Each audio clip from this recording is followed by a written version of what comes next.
Today we're going to talk about how to stay focused on self-improvement.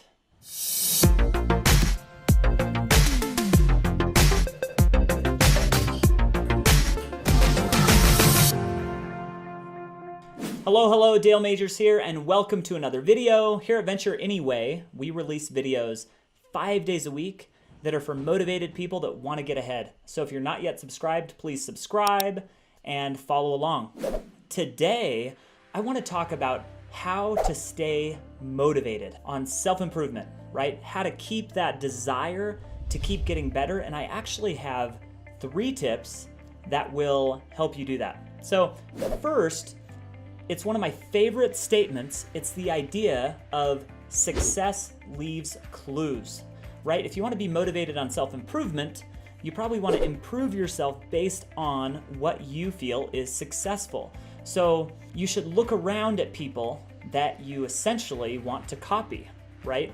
Success leaves clues. Successful people do certain things that make them successful. What are those things that they do? You should do them too. And if you do them, you will be successful. I love it. It's an amazing principle. You really just need to copy others, okay? Find those people that you admire, that you look up to, that are successful, and then do what they do.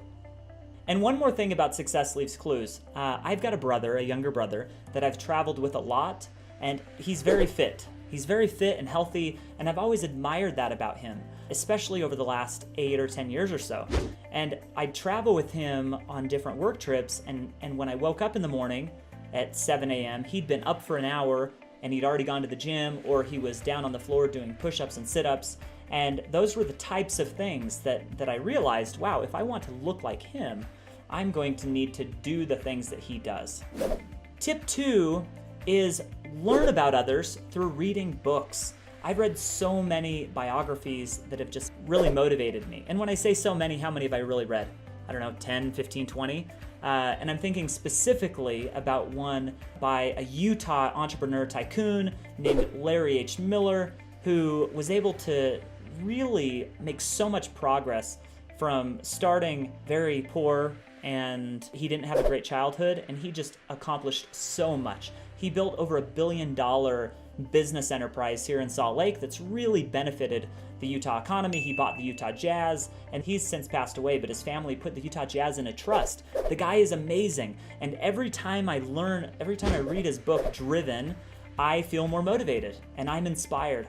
So, copying what other successful people do, that keeps me motivated. Learning about them, reading books, having that constant kind of influence enter your life through reading, that keeps you focused on being motivated. And tip 3 is hang out with successful people, and you will be more motivated to be successful. And I think about a specific trip I took last year. It was about 8 months ago. I took my 9-year-old son up to the Uintas. We did an 8.5-mile backpacking trip up to a lake called Dollar Lake. It was amazing. And we went with a friend of mine. My friend's name is John. And John is so motivated. He's so inspiring. The guy lives in such an inspired way. And every time I spend time with him, I feel more motivated myself. So you have people like that in your life, and make sure to plan time with them. And the inverse is also true. If you have people in your life that take energy away from you, and when you spend time with them, they drain you from it, not that you should stop spending time with them, but you should really manage your time with them, right? And use your good friends almost like motivational steroids, and let them help you become the best version of yourself. There are people that you run into, that you spend time with, that make you feel better about yourself and make you feel more driven and more hopeful in your life and in your potential. Spend time with those people. So those are 3 ways that you can be more motivated for self-improvement. So if you liked the video, please like, comment, subscribe, and join the channel. We release videos 5 days a week, and they're all geared to help you become more action-oriented. So check out some of the videos we've got here on the end screen, and we will see you next time.